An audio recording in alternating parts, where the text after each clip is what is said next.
sign in process එකට add on එකක් විදිහට add කරපු remember me option එක ගැන.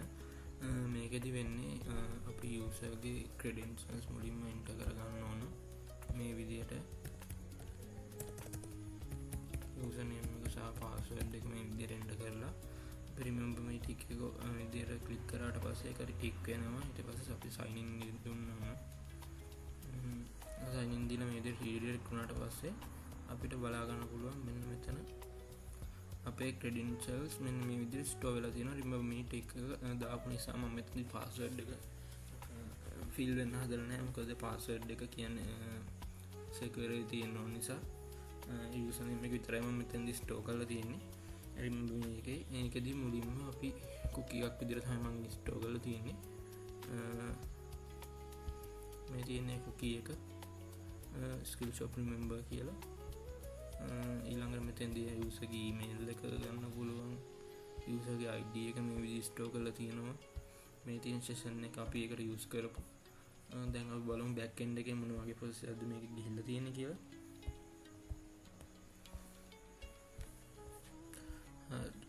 අපි මේකෙදි මුලින්ම මෙන්න මේ විදිහට තමයි forgot password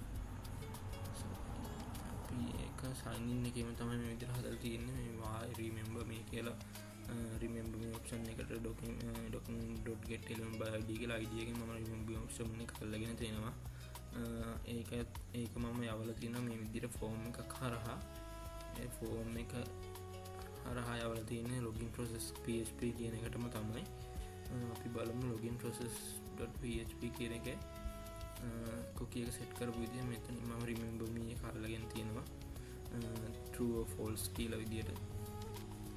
ඒ වගේම මෙතනදී මම check කරලා තියෙනවා remember me එක true the if remember me equals to true ඒක true නම් මම set කරලා තියෙන remember me token කියලා.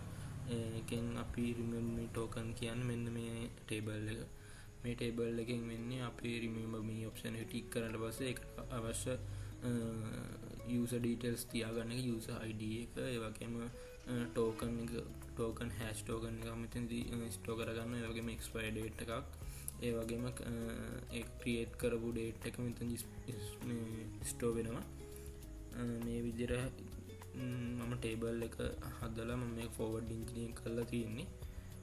මේ තියෙන්නේ key diagram එක.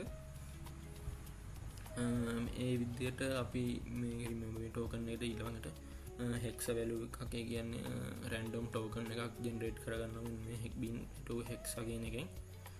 ඊළඟට මම මේක assign කරලා තියෙන remember token කියලා variable එකට. ඊළඟට මේ variable එකෙත් මම ඒ password එක password hash කියන function එක පාවිච්චි කරලා remember token එක hash කරගෙන තියෙනවා store කරන කලින්. ඒ වගේම මෙතන තමයි මම expiry date එක set කරලා තියෙන්නේ 30 days වලට. ඊළඟට මම මේ data ටික insert කරනවා remember tokens කියන table එකට මෙන්න මේ query එක හරහා. ඊළඟට මම cookie එකක් set කරගන්නවා remember token එකට මෙන්න මේ විදිහට Skillshop remember කියලා එකක්. ඊළඟට මෙතනදී set කරලා තියෙනවා user id එක store කරගන්න. මෙතනදී set කරලා තියෙනවා email එක. මෙතනදී මුලින්ම Skillshop remember කියලා select කරලා store කරගෙන තියෙන remember token එක.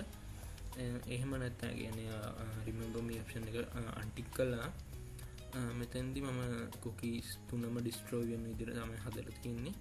ඊළඟට මෙතන එක success කියන message එක එනවා. මේ විදිහට තමයි මගේ remember me option එක මම හදලා තියෙන්නේ.